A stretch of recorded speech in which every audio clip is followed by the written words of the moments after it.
Richard's always ready. So. Yep. All right. So we don't have a lot of guest calls, so I'm not really versed in introducing the speaker, but I'm going to do my best. Don't introduce me, Yvonne. Let's not waste any time on that. Oh, thank you, Richard. That's beautiful. That's awesome. Let's get into it. All right. Let's do this. Speaker view. So, okay, cool. Okay, we got a lot to cover tonight, and this just real quickly. This stemmed because One piece. One piece. So as we're going to let Yvonne and Richard talk. If you guys have questions, throw them in the chat. I'll be watching the chat, and I will feed the ones that we have to feed in as best I can into these two as they talk. Perfect. Awesome. He's great, isn't he, guys? Yeah. So anyway, so this conversation came about really quickly. Richard agreed to come on tonight, literally yesterday afternoon. He responded to an email I sent him with just a few words that I just went, it was one of those conversations where I like, yes, that's what I want our team to hear. This is what any Young Living member needs to hear. And so I asked him, and he said he would come on. Hopefully most of you guys know he's got the Authentic Networker Facebook page going. And if you guys aren't already on there, that's linked in the posts we did earlier. A lot of what I'm hoping you cover tonight, Richard, is going to be your vision around that page and how we as Young Living members can take advantage of it.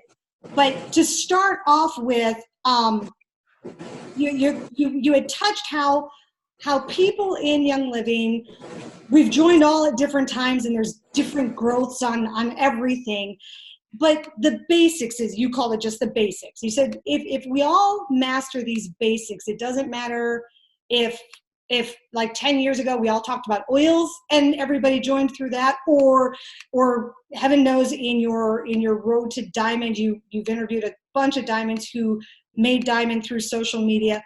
It doesn't matter so much how people are meeting or connecting with people, but it's knowing these basic things about being an authentic networker that transcends all of it. So could we start there and what you mean by that? Sure. Well, the context that Yvonne and I were talking about was, there are eras in network marketing, and there seems to be eras or cycles or seasons in Young Living. And in the people that I've interviewed, there was a season when it seemed like all you had to do was tell your friends that you were having a class, and everyone would come over to your home and buy a PSK. Mm-hmm. And, I'm like interviewing some of these diamonds of, well, how did you sponsor 50 or 60? Well, I just had a class every week, and 10 or 12 people came, and they all signed up. And it's not that doesn't work anymore. I think it probably does. It just isn't perhaps so easy and so automatic. And maybe in order for it to work today, you need to be really influential, and you need to really have a strong relationships, and the people in your network need to see you as somebody that they want to come and learn about health and wellness from. Whereas before, maybe people just showed up because they were curious about essential oils. And I think there is an era or a cycle around essential oils where perhaps 7 to 10 years ago, maybe even 5 years ago, if you tell all your friends about essential oils, they're really curious because they don't know anything about them. Yep. And perhaps in the last 5 years, if you ask people about essential oils, they know something about them. Mm-hmm. And, maybe if we were to look at the marketplace in the last 7 years versus the last 14 years, you might see, in 7 to 14 years ago, that there weren't essential oils in the marketplace other than, Young Living and maybe doTERRA. They were just not that well known. But today, essential oils are everywhere. They're in every health food store. They're online. They're all over Amazon. And so now it's a different story. It's not about just, hey, let me tell you about essential oils, now you actually have to not only tell people about essential oils, but you have to really differentiate why Young Living. And of course, we have a fantastic story there, but it's still, you know, you're in that conversation of, let me tell you why ours are the best. And that's a tough conversation. Yes. Yeah. Because, you know, we try to position it like it's proof, but it's really just opinion. And it takes a lot of trust to get people to accept the fact that, oh, you have the best. It takes a lot of education. Now, you know, we know that if people went to the farms, if people studied seed to seal, if they understood Gary's philosophy, well, they would too believe that we have the very best. But it's not something you can prove empirically. So what I'm just saying is the season of just talking about essential oils is perhaps ended. And now the bar's higher. And there was a season of social media. You know, there was a season, and social media has these like brief cycles and seasons. Like one of the short cycles of social media, Facebook, was, you know, just do a Facebook Live. If you do a Facebook Live every day, well, you know, within a couple of years, you're going to be an Eric Worre or a Fraser Brooks, or, you know, you're going to have like tens of thousands of followers. And now you can do a Facebook Live every day and nobody pays any attention. Why? Because everybody's doing Facebook Lives. And so, you know, there was also the social media season where, like, I interviewed Lindsay Marino like 2 years ago, right out of the box. I interviewed her, and I unfortunately didn't record it. But I asked her, you know, how did you do this? Because her team does something like 50 million a month or a year, 50 million a month, I think, in business. And she said, well, you know, I just did it all on social media. I never had any classes, no classes, never, ever. Still can't believe that one. Right. So, well, what did you do? I just, you know, promoted it on social media. And so I'm like scratching my head and I go, okay, I don't know how that works. So that's the context of the conversation that Yvonne and I were having. Is some people are, you know, really naturally talented at maybe having a class or getting people to come over to their home or being on social media or doing a Facebook Live, and some of these things work for a year or two or 5. And then what's frustrating perhaps for all of you is you're looking to model the people that were successful and you're trying to do what they did. And you're going, wait a minute, this isn't as easy as you said it was. It's not working for me. And so the context of the conversation was, hey, there's always going to be some fad. And I don't mean that in a bad way. I mean, there's always going to be something that's working. And unfortunately, you know, we're not going to hear about it until perhaps it's over, right? It's kind of like the stock market. You know, you don't really figure out the stock market just took a big thing until it's too late. And you're not really going to figure out that there was a thing until it's probably almost over. And so the point is that you don't want to build your Young Living business based on a fad or a cycle or a thing. Sure, if you happen to hit it, if you happen to discover it, if you happen to, you know, jump on the bandwagon, and if it works for you, do it. But the thing that you might want to master is the basics. And because the basics never change. And the basics are simply telling your story to people that you know and asking them to take a look. And, you know, whether you do that on social media or you do it one-on-one or you know, invite people over to your home and say, hey, I want to tell you this, my story. It doesn't really matter the methodology. What matters is, are you comfortable and confident telling your Young Living story? And you ought to have 2 stories. You ought to have a product story that's compliant, and you ought to have a story about why you are building a residual income in Young Living, if that's what you're doing. And I'm assuming if you're on this Zoom, you're doing that. So why are you doing that? Why have you chosen Young Living to do that? Why is that residual income so important to you? And it doesn't matter that you're doing well now. That doesn't matter at all. What matters is, why are you doing it? And where are you going? And who are you partnered with? And why are you so excited about it? That's your story. Then you have your story about, Young Living products, which might be one particular product or a product line. And it's got to be compliant. But you want to be really good at telling that story. And what I find around the basics, if I were to ask 100 Young Living members, hey, tell me your product story, they're going to talk for 15 minutes, 14 of which is non-compliant. And that's not how you enroll somebody. That's not how you get somebody to take a look. And unfortunately, it's not that people go, okay, great, I did all those things, so maybe I might want to try them, except you're duplicating a non-compliant, process, which you don't want to do that.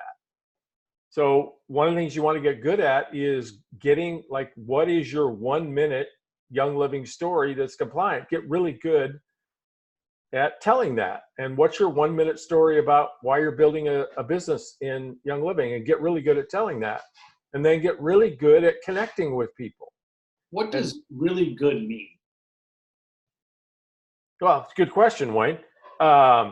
Fluid, almost memorized, but not memorized. Mm-hmm. Confident, succinct. Confident. Using word pictures, using hyperbole, if you will. Some people say, well, what do I say about the products if I can't tell them it, cured my cancer? Well, you can use hyperbole. You can say, before Young Living, I felt miserable. Mm-hmm. And you can say some compliant things like, I didn't sleep well, I didn't have energy, I didn't feel good. And, after using these oils for 3 days, 3 weeks, 3 months, life's never been the same. I mean, I feel absolutely fantastic. I sleep like a baby. I got tons of energy. I feel 10 years younger. You can say all of those things. And that was a really good outline for your story. I mean, anybody can make a story like that and keep it really simple. Well, I was going to say, we have a question from Tracy. So Richard, What is your story? What's your 1 minute product story? For Young Living? Mm-hmm. Yeah, well, it's not an oil story, because I don't have a therapy. I love the oils. I use the oils, but I don't have a before and after story about the oils. My Young Living story is very simply, I watched the documentary Stink. And after watching the documentary Stink, I realized I don't want any of these products in my home. I don't want them touching my body. I don't want them touching our house guests. I don't want them touching our dog. I don't want them touching Kimmy. I don't want any of these 110,000 toxic chemicals that aren't even tested for toxicity. I don't want them on my body. I want natural, non-toxic cleaning products. And Young Living has a 25-year track record of providing those products. And that's why I use Young Living products. Did they cure something for me? No. They just give me immense peace of mind knowing that everything in the house that could be toxic is non-toxic. And that's a story I think most anybody can relate to. I like that you actually pointed towards another documentary that gives all the info on why they really should do it. Yeah, that's sort of I'm going to talk about this at Diamond Bound next month, is one of the key things that I think makes a big difference. What we're looking to do as salespeople, as influencers, as, ambassadors of Young Living, is we're looking to get people to make a values-based decision about their lifestyle and their buying habits. Mm-hmm. So, if you take somebody that's never incorporated essential oils into their life, and you all of a sudden get them to incorporate essential oils into their life, you changed somebody. So, there's two ways to to bring customers into your business. One is to find people who are already predisposed, Right. and then just show them your brand. Mm-hmm. Well, the challenge with that is, how many people are predisposed to essential oils that are looking for an essential oil brand? Mm-hmm. Maybe if you guys could all mute yourself, you won't step on the recording. So I think the challenge is, maybe the first 20 years of Young Living, that's where the growth came from, is, hey, we're just looking for people that are looking for us. Mm-hmm. But maybe that marketplace, you can't really rely on it. So if you went to 100 of your friends and you said, hey, how many of you are looking for essential oils? Probably not very many, if any, right? If you went to 100 of your friends and say, how many of you are looking for a non-toxic, home care cleaning line of products, you'd get, I think, a lot more, but they have options already. They're probably already buying something, right? Mm-hmm. So where I look to build the future of the business is what I call profound education.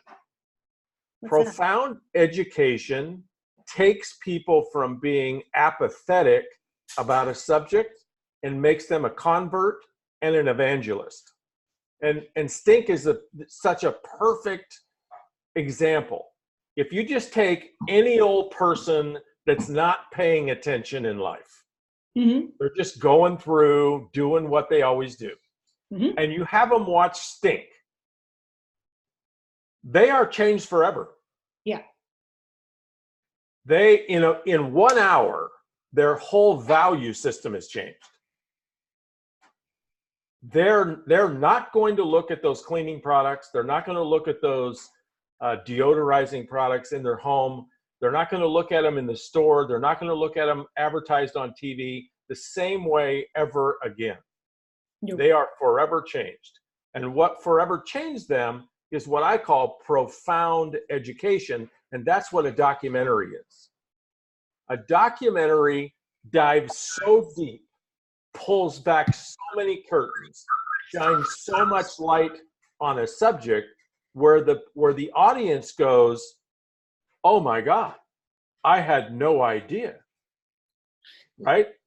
And now they're changed forever. Mm-hmm. And they're changed forever, but because they just changed by watching Stink, they don't have a track record of having looked for all these other products. We're right there with our product. So basically your conversation instigated that change, and they're going to come back to you. Well, you're right there. So because you're the source. So that's interesting. Yeah. And so, think about it this way too. If you go to 100 of your friends and say, hey, I just got in this pyramid thing called Young Living, you want to take a look at it? That's, extreme. Yeah. Not gonna happen. They're going to say, no, thanks. But if you say, hey, I just watched this documentary that blew my mind. It's called Stink. Here's a link to it. And Notice how they're going to be so open to watching it, because it's just a documentary. It's neutral territory. It's not a sales pitch. There's no Young Living logo at the end of it. No, but if they watch it, then you can simply ask, want to know what I'm using instead? Because nobody else is going to ask them that. No. Right? So anyway, we kind of got down a rabbit hole, but what the basics, what you got to get good at, folks, is you got to get good at connecting with people. That's people people you don't know. You got to get good at being curious about them. So, one of the big mistakes that people make as networkers is they think what they're supposed to do is call everybody they know and tell them about Young Living. And the problem is, if you call everybody you know and tell them about Young Living, they don't care. Nope. There's only one thing they really care about, and that's them. So into the phone. Right. And so, there's kind of a dance there. There's kind of, you don't call somebody that you know really well and just start asking a bunch of questions about them, because they're like, wait a minute, You know me. Why are you asking these questions, right? So it's not like there's not like a script. This is an art. This is a dance. This is a state of being. That's the simplest way to think about it is a state of being. And the state of being is if who you are for your network is everybody you know and everybody you're going to get to know. If who you are is curious, then people like talking to you. And that's that. I remember hearing you talk, because authentic listener is obviously, you've been teaching this for a while. And I remember because you would say, go and have a conversation and wait for that person to, I could go through 3 conversations before the person would ever ask me what I did for. I mean, seriously, I'm like, I would get so frustrated because the conversation would end and I'm like, they never asked me one thing. Which is a clue they're probably not going to be a very good networker. And what I did realize, though, is the conversation always stayed open. Yes. That's what, after it took a while, but the conversation always stayed open. And whether or not it eventually ended up, coming around to Young Living, the conversation stayed open. And it's only through an open conversation you're ever going to have an opportunity. And that was when I had that kind of aha with that shift. Yeah. And that was perfect. That was amazing. There are people on your list, and you just got to trust yourself to know who they are. There's people on your list that, you know what, just because of your relationship, because of who they are, because of how often you talk to them, the right way to approach them is to just call them up and say, hey, Yvonne, Wayne, I know we haven't talked in years. Here's why I'm calling you. Right? The wrong way to do that is call you up. I know we haven't talked in years. How you doing? How are the kids? And then 5 minutes later, oh, by the way, that's inauthentic. So sometimes the right way to approach people is directly, and sometimes the right way to approach people is to source them, to be curious about them. And this, the first step of the authentic networker is to be curious. That's a state of being. It's not a strategy. It's not a script. It's not a thing. It's a being. And the second state of being is to be present. What does that mean? That means when you ask somebody a question and they're answering the question, listen to their answer. So Richard, a question for you. So as you're, if you've decided to be a network marketer, and we all run to a point where we kind of exhaust our warm network and we have to grow. And so we decide to join a bowling league, whatever it is, we're going to try to meet more people, but we're kind of meeting more people with the intention of growing our business. So do we have that same kind of directness when we walk into a new bowling club saying, hey, I just decided to start bowling with you guys because I'm in network marketing? No, that's a great question, Wayne. So there is a time to be direct and there is a time to build relationships.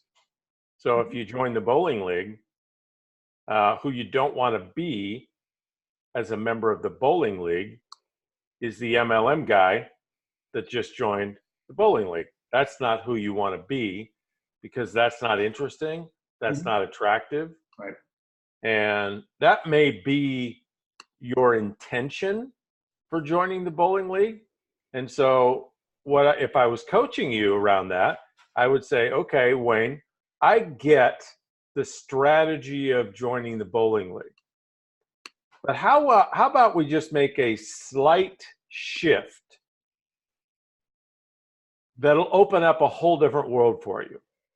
How about if you have the reason that you joined the bowling league is to expand your network, to meet new people, to develop new relationships, and to learn new things. Okay. Because every time we develop a relationship with a new person, we learn, right? Our world expands. So if we just made that shift, the reason I'm joining the bowling league is I want to meet new people. I want to learn. I want to expand my world. I want more relationships. And Okay, so I say, well, are you in Young Living? Aren't you building a network? Yes, I am. Well, wouldn't it be to your advantage to join a bowling league and recruit some people? Yes, but the reason I'm doing it is to expand my network and learn. Well, yeah, but aren't you going to try to recruit some people? Well, here's what I'm going to do. I'm going to meet people. I'm going to be curious about them. I'm going to learn about them. I'm going to develop relationships. And you know what? If that happens to evolve into somebody who wants to join my business or buy my products, that's perfectly okay with me. Well, aren't you going to ever ask them if they want to take a look? Yeah, I probably will. When are you going to ask them to take a look? And one of the key pieces of the authentic networker is, because people ask, okay, if you just met somebody and you're talking to them and you're asking them questions, you're listening, when do you invite them? We gotta tell me when to invite them, because I need to get them invited, right? When do I invite people in all that conversation? When do I invite them? And the answer to that is really simple: when they invite you to. When the conversation opens up. Yeah, and if you're paying attention and you're asking questions and you're really curious and you're totally present to the answers, they will tell you exactly why and when you should invite them to take a look at Young Living. So they will, every time.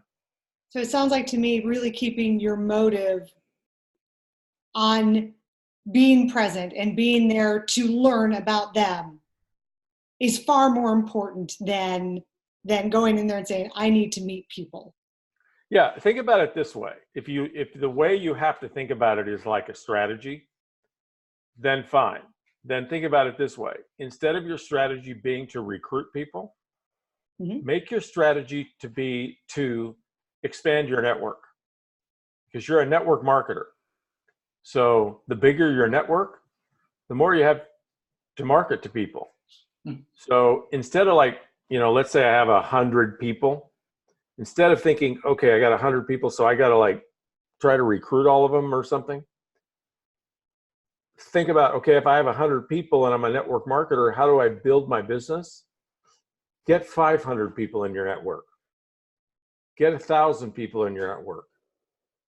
Be curious, be present, be a Young Living ambassador, and expand your network. And what will happen is you will discover the natural fits. You'll discover the people who are looking for what you have to offer. But what we try to do is we have a small network and we try to get all the people in our network to join now because we have a goal, we want to advance, it's all about us. And so we look at our network as something for us to use to get where we want. These are all the wrong states of being. What I focus on in my coaching and teaching is not so much strategy, but states of being. Because if you get your states of being right, you'll have plenty of people to talk to, plenty of people to invite, plenty of people who like talking to you, plenty of people who will be looking for what you have to offer. And then it doesn't matter if it's through home classes or social media or whatever the avenue is. It's the basics if you keep the basics. So that actually leads really well then into the second part of our conversation is you have the Facebook group. It's now called the Authentic Networker. This summer, I don't know if everybody knows, this summer you ran the summer series, which helped everybody keep momentum who participated on that page every Wednesday. I think it was every Wednesday, right? Every Wednesday Yep. You're in there Yep. for a half hour to an hour. And it helped keep a lot of people going throughout the summer. And you're getting ready to work with that through the fall. The conversations we've been having we meet every Sunday night on this call. The conversations we've had have been leading up to talking about this natural momentum we feel coming into the fall. And so was hoping you'd explain or your vision for that page. How could people how can our team use all the training and education that you're going to be putting into that Facebook group to help build that momentum and keep on track, reminding us day to day to keep to the basics and not worry about all the strategies, but build this momentum so that when we get to January 1st, we don't lose that natural fall momentum.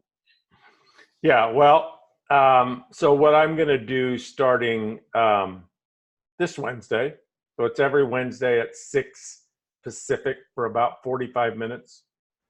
What I've been doing for the last 3 or 4 months in that Facebook group is just random subjects. Hey, this week I'm going to talk about this week I'm going to talk about that.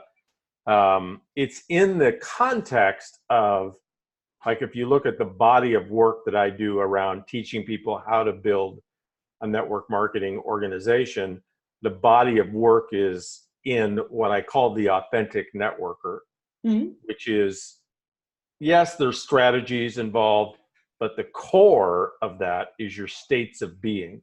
Who are you being? And that results in you building a big business. Right. So what we're going to do for the rest of September and October and November, every Wednesday night, is I'm going to target the coaching and the training around a run for momentum, a run through a rank, just like getting everybody in action. Because most people left to their own device, they won't get and stay in action. But if they can kind of join a program, join a group, be accountable, have some direction, then it's kind of an excuse for them to get busy. And this is a really good time to do it, because what you want to pay attention to in Young Living is November is kind of a head fake in Young Living because of all the black holidays, which I totally despise. I wish they would. Black Friday, Cyber Monday. I wish they would outlaw them, and I wish Young Living would not participate in any of it, because it artificially spikes volume. And then so people get a 1-month rank advancement, but they don't have the structure or the organic business to maintain that qualification. So I would encourage everybody, maybe what you do in November, instead of hyping all the specials, instead of, trying to see how much volume you can create artificially in the month of November, stay focused on networking, stay focused on building your network, stay focused on the conversations that you're having that will bring people into your team. Because there's only 4 ways to grow volume in network marketing. And there's only 2 of them that are smart. One way to grow volume in network marketing is to get everybody that you've already got to buy more product. That's what November is about. Mm-hmm. So, hey, get 3 of these, then you get 1 of these, buy 3 of these. These are half off, right? If you buy 10 of these, you get 6 of these. So, people like bury their credit cards. They got all this product. And, is it a good thing? I don't know. I guess you save money on product. You end up with, I don't know. From a network marketing standpoint, I think it's a horrible thing.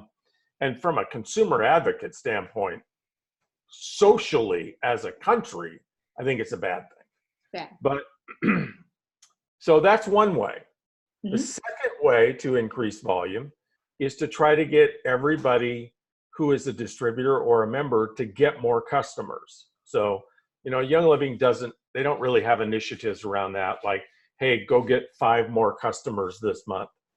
But that is a way to increase volume. Mm-hmm. The problem with 1 and 2, 1 being get everybody to buy more product, 2, get everybody to get more customers, is they don't lead to exponential growth. They only lead to linear growth.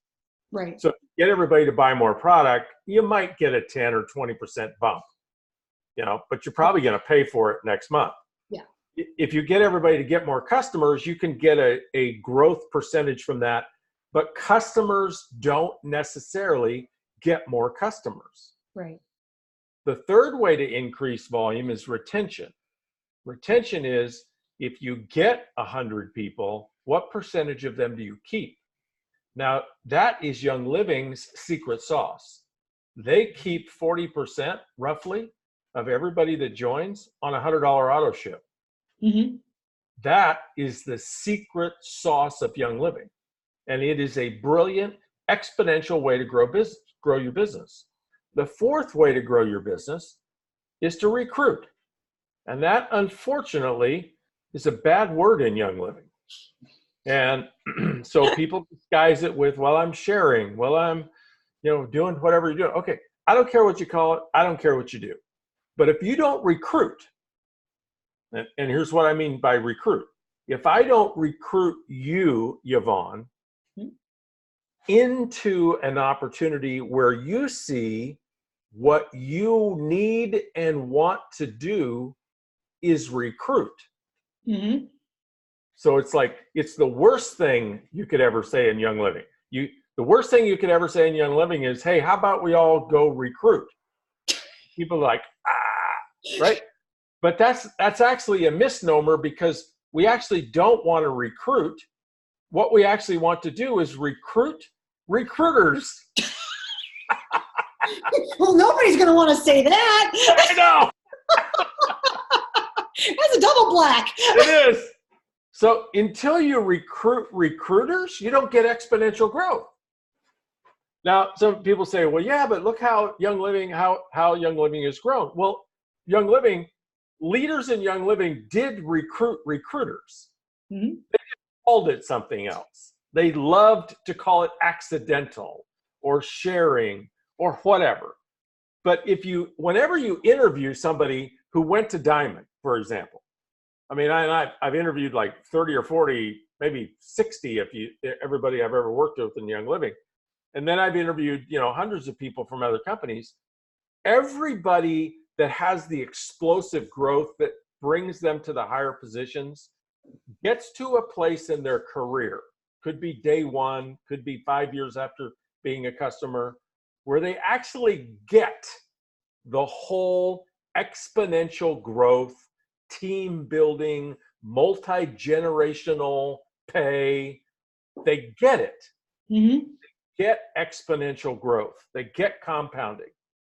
And they say to themselves, oh my God, I can do that. And then they go recruit like crazy. And that's where they get their exponential growth. And until people get that, what they tend to do is share the product, downplay network marketing. They tend to be one of those people that goes, oh, no, not me. I don't want any more money. I'm not going to use my friends. I don't want to sell. I don't want to be part of that whole, right? But the truth is, if Young Living sends them twice as much money this month as they did last month, they're like, wow. They'll take it. Yeah. So, it's somewhere between disingenuous, inauthentic, and hypocritical. And that's what keeps people in Young Living from having success, because they don't own it, that the way you're going to have success in Young Living is build a team. Now, you don't have to use the word recruit. You can use whatever word you want, but you do have to do it. This is what we're going to do. And so until you get your head around doing it, you're going to, basically what you're going to have in Young Living is a small, just sort of modest business based on customers. And will it grow? Yeah, it could grow because people talk about the products and people join and like that. And if that growth is enough for you, then I never tell people what they should want.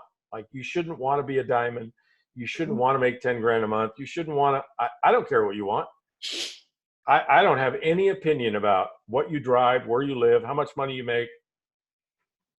Where I wake up is when you tell me what you want and you ask me how to get it. Right. Because I know that. What I don't know is what you should want. Right. So if you're perfectly happy with making $100 or $200 a month and having a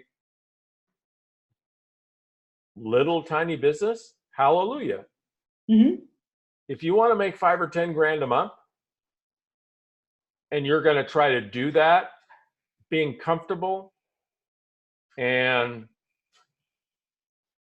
hoping something's going to happen, then I'll be here to tell you that that's not going to happen. Like, that's kind of the definition of insanity, right? Yeah. So whether you do social media, whether you do classes, whether you do, I was listening to somebody, I think it was last night, a podcast or something. Somebody said, the new thing is Pinterest. Pinterest? Yeah. They said Oh. 46% of the women in the United States have a Pinterest account. And he was going through, it was actually a friend of mine, Troy Dooley, who's kind of a, whatever, kind of a guru. And he was giving people all the reasons why they should start looking at Pinterest as the new frontier. And, Pinterest is social media, but it's not like the other social media sites. So, maybe there'll be a big run on Pinterest in the next 2 years. I don't know. And I'm not saying do Pinterest, don't do Pinterest. Hey, if you get excited, do Pinterest or just network, because ultimately, one of the things I have going for me as a trainer and a coach in this profession is I've been doing this for full time for 43 years. You've seen a few fads come and go. I was going to say, it's almost like if we look at what you were saying, Richard, that, if we go back to the bowling conversation, if you find as a builder Pinterest super exciting and it speaks to you and you love the way you can exchange and connect to people and learn from people on that medium, maybe that's a tool for your business.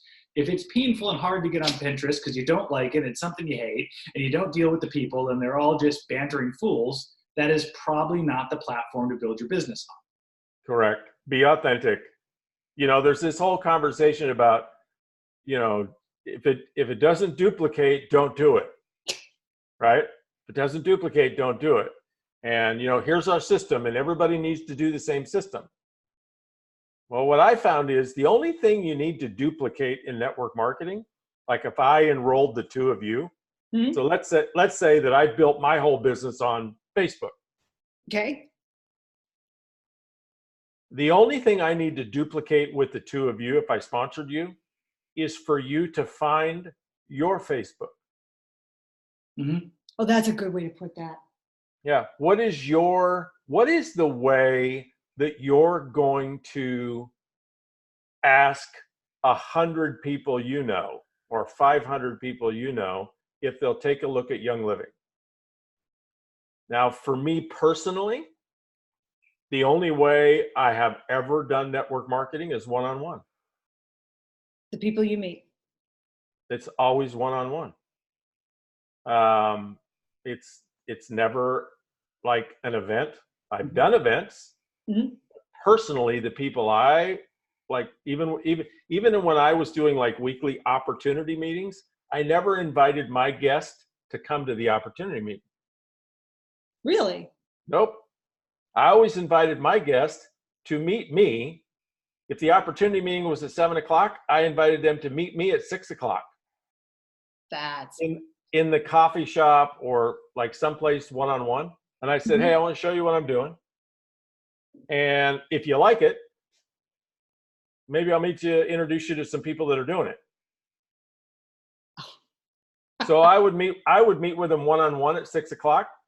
And if they liked it, at the end of the presentation, which all the talking I do and questions I asked easily takes an hour. Yeah. I said, you know what?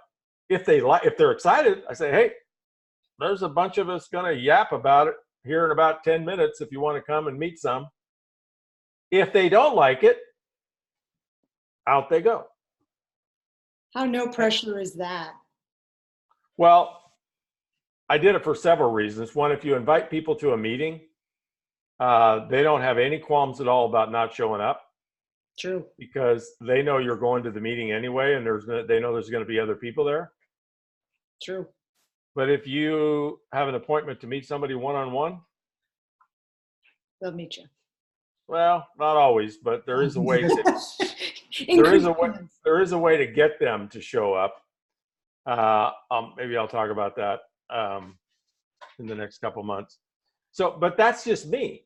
See, so some people, they're just like phenoms on social media. That's not me. I have social media experts, and I have all these people, and they're saying, hey, they text me during the day, and they say, hey, take pictures. Hey, take pictures of what you're doing today. Hey, are you golfing? Are you golfing today? Yeah, I'm golfing today. Take pictures of you golfing today. I'm like, I just want to golf. Yeah, leave me alone. Nobody cares about me golfing, right? No, everybody wants to see your life. All right, well, maybe they do, but I'm busy. I don't want to, right? Now, Kimmy, she's just the opposite, right? She has this magical ability to take the most mundane thing. We're sitting on the beach, or we're at the grocery store, or what. She can make a social media post out of anything. Anything. and she does. And she's always wanting me to, like, hey, hold still. Hey, we gotta take a. And I'm like, that natural selfie.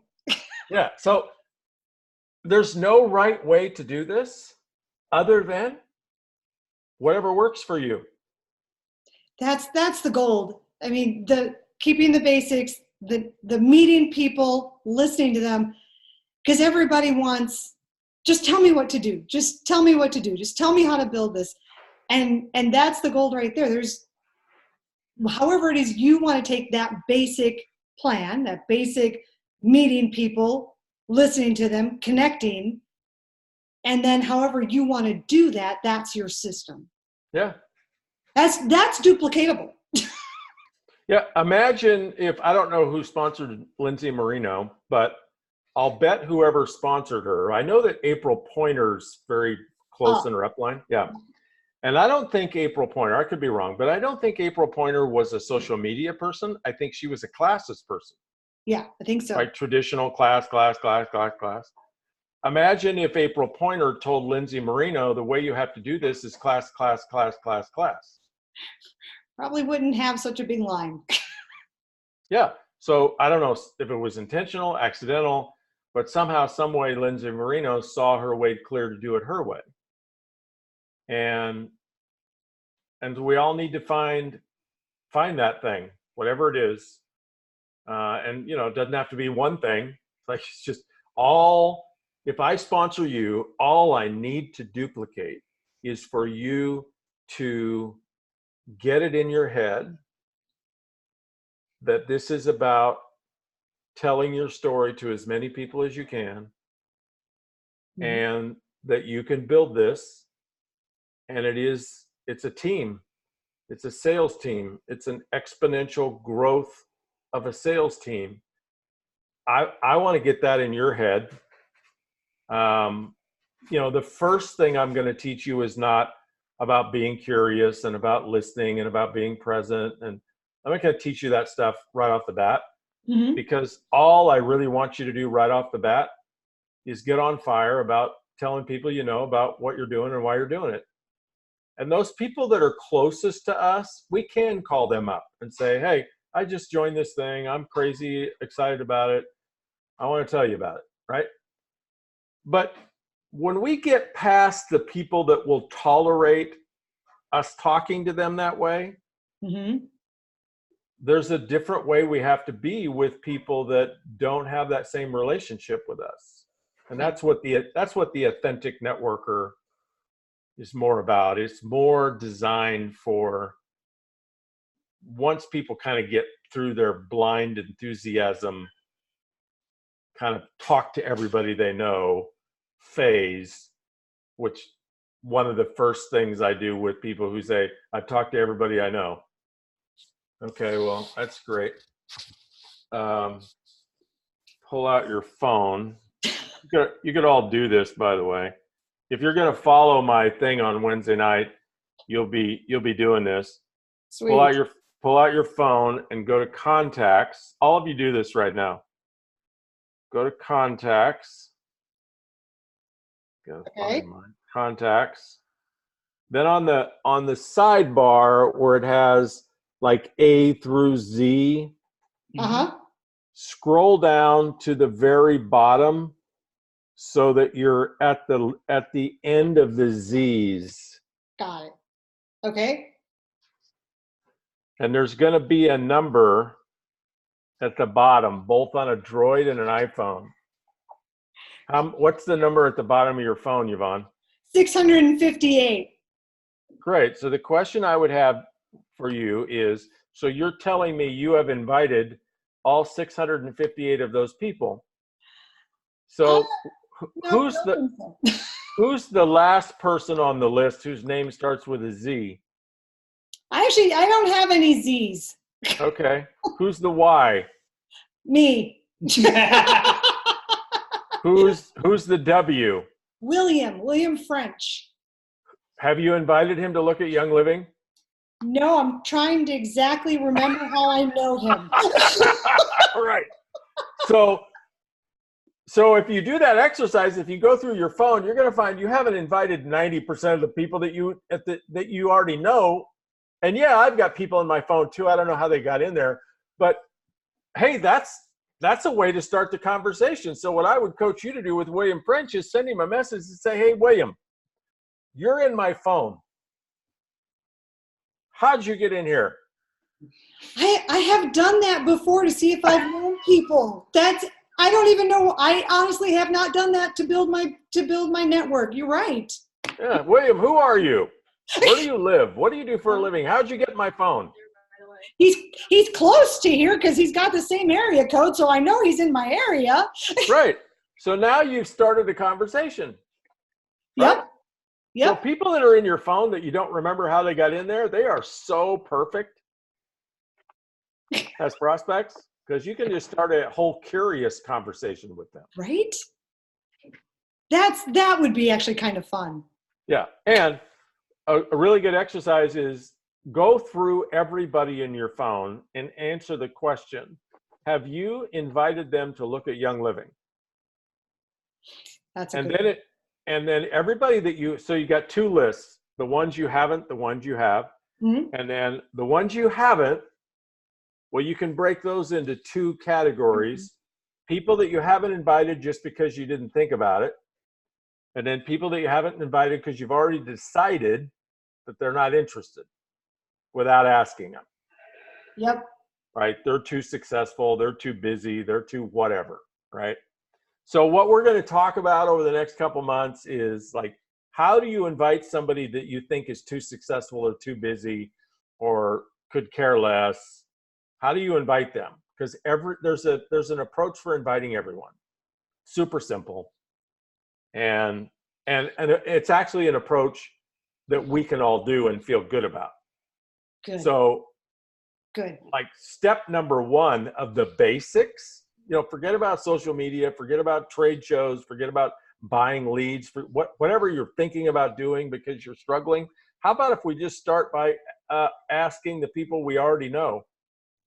That's the basic model of network marketing, is ask the people you know if they would be willing to take a look. And if you have 650 people in your phone and you go through them, Yvonne, I'll bet you at least a third, if not half of the people in your phone you've never invited to look. I'd say you're right, at least a third. You're right. And the ones you have invited to look, I'll bet at least half of those you haven't invited in the last year. It could be. And things change. So we invited them 2, 3, 4 years ago. They said no. And a big mistake we make is we decide that no means never. Yep. And no just means not now. Mm-hmm. And so we didn't ask them again. And so these are the basics. And so that's what I teach, are the basics. Somebody asked me, how do I build on social media? I don't have any idea. How do I buy lead? I don't have any idea. How do I create a funnel? I don't know. But all of those things don't work if you don't have the basics. No, they really don't. Because I know a lot of people who have bought leads. It's not, I don't know, but I know a lot of people who've tried and they've had zero success. And yet, there's people out there who have success with it. It's not the tool, it's how you use it. Yeah.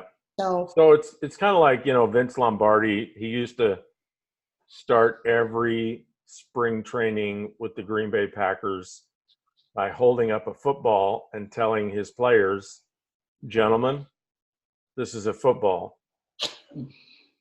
As he would just take everybody back to basics, back to basics, back to basics. And what happens to us is there's so many shiny objects, there's so many training programs, there's so many programs that if you subscribe, that you have some kind of an advantage. And I'm not against any of that stuff, but it tends to lead us away from mastering the basics. Master the basics, and then you can do whatever you want. Because sometimes the basics are the hardest. Mm-hmm.